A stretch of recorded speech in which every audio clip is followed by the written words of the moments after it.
गरुड़ पुराण के प्रथम अध्याय में पक्षीराज गरुड़ भगवान विष्णु से निवेदन करते हुए कहते हैं कि हे प्रभु, मैंने तीनों लोकों का भ्रमण करने के बाद उसमें रहने वाले लोगों को देखकर यह निष्कर्ष निकाला कि वह सभी दुखों में डूबे रहते हैं।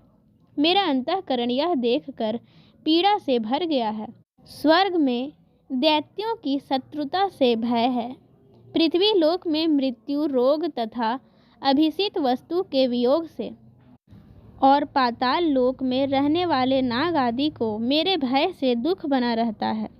लोक कल्याण के लिए गरुड़ द्वारा पूछे गए प्रश्नों का भगवान विष्णु द्वारा समाधान का सार गरुड़ पुराण के अध्याय 1 में मिलता है। पक्षीराज गरुड़ भगवान विष्णु से पूछते हैं, हे प्रभु, आप यह बताने की कृपा करें कि प्राणी कैसे मरता है और मरने के बाद कहाँ जाता है। मरणासन व्यक्ति को किस कारण पृथ्वी पर सुलाया जाता है। उसके नीचे कुश और तिल क्यों बिछाए जाते हैं। उस प्राणी के मुख में पंचरत्न क्यों डाले जाते हैं। मृत्यु के समय गौदान, अनन्य वस्तुओं के दान क्यों दिए जाते हैं। उस समय प्राणी आतिवाहिक शरीर कैसे प्राप्त करता है। अग्नि देने वाले पुत्र पौत्र उसे कंधे पर क्यों ले जाते हैं।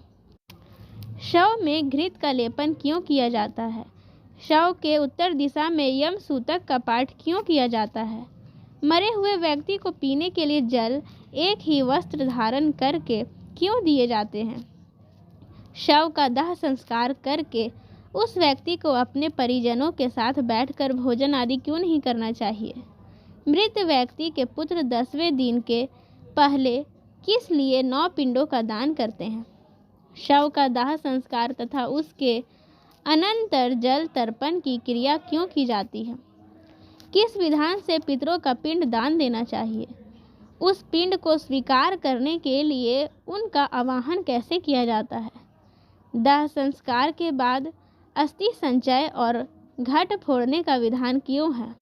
10वें दिन शुद्धि के लिए सभी परिजनों के साथ खाना तथा पिंड दान क्यों करना चाहिए।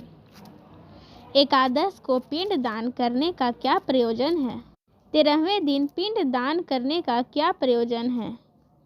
वर्ष पर्यंत 16 श्राद्ध क्यों किए जाते हैं।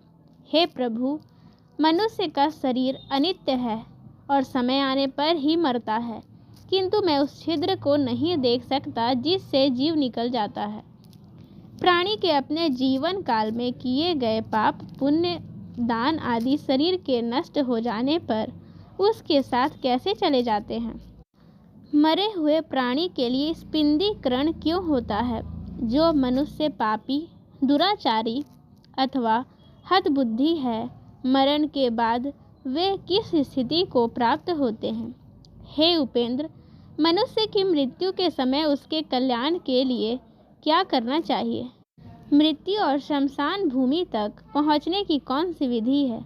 चिता में शव को जलाने की कौन सी विधि है। तत्काल तथा विलंब से उस जीव को कैसे दूसरी देह प्राप्त होती है। यमलोक को जाने वाले के लिए वर्ष पर्यंत कौन सी क्रियाएं करनी चाहिए। दुर्बुद्धि अथवा दुराचारी व्यक्ति की मृत्यु होने पर उसका प्रायश्चित क्या है। पंचक आदि में मृत्यु होने पर पंचक शांति के लिए क्या करना चाहिए। बहुत से पापों को करने पर भी संसार को पार कर प्राणी आपको कैसे प्राप्त कर सकता है। हे देव, आप मेरे इस संपूर्ण भ्रम को विनिष्ट करने में समर्थ हैं। मैंने आपसे यह सब लोक मंगल की कामना से पूछा है, मुझे बताने की कृपा करें। श्री कृष्ण जी गरुड़ से कहते हैं, हे पक्षीराज, तुमने जो मानव कल्याण के लिए अपनी जिज्ञासा व्यक्त की है वे सर्वश्रेष्ठ है। अब इसका समाधान सुनो। जब मनुष्य अपने पिछले जन्म के अच्छे बुरे कर्म के संचित परिणामों को भोगता हुआ और इस जन्म में कर्म करता हुआ मरणासन अवस्था को पहुंच जाता है तो शरीर में कई रोग उत्पन्न होते हैं। एक अचानक सर्प की भांति वह मौत के जकड़न में बंधता चला जाता है। वह घर में अस्यहीन, अपाहज, शारीरिक मानसिक पीड़ाओं से पीड़ित, फिर भी जीने की मन में इच्छा को लेकर दुखदायी जीवन व्यतीत करता है। जब मरणासन व्यक्ति की इंद्रियों का समूह व्याकुल हो जाता है, चेतन शरीर जड़ीभूत हो जाता है, तब अंतिम क्षणों में एक अलौकिक चेतना आती है जिसमें सभी लोग एक जैसे दिखते हैं। उस समय वह कुछ बोलने योग्य नहीं रहता और शरीर को छोड़कर यमराज के दूतों के साथ चल देता है। जब प्राण शरीर को छोड़ते हैं तो बहुत कष्टदायी होते हैं और ऐसा दर्द होता है जैसे 100 बिच्छुओं ने डंक मारा हो। उस समय मुंह में झाग बनती है और सारा मुंह थूक से भरने लगता है। उस समय जो प्राणी दुखात्मा होते हैं उन्हें यमदूत अपने पास बंधों में जकड़ कर मारते हैं। जो अच्छे कर्मी होते हैं उन्हें स्वर्ग के पार्षद सुखपूर्वक अपने लोक को ले जाते हैं।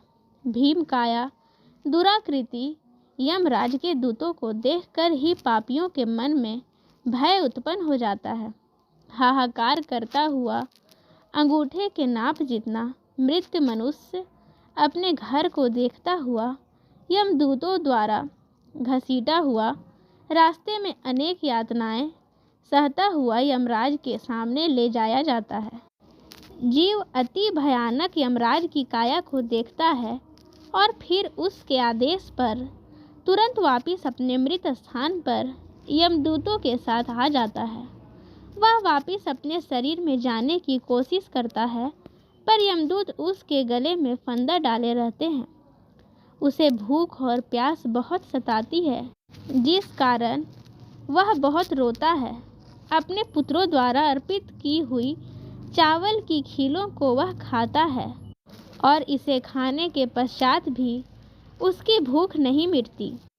जिन आत्माओं को यह खीलें नहीं मिल पाती है, वह आत्मा सुनसान जंगल में भटकती रहती है और वह जंगल में ही इधर उधर भटकता रहता है और अपने कर्मों के कारण उसे पाप भोगना पड़ता है और अपने पाप कर्मों के कारण जीवात्मा को शांति नहीं मिल पाती है।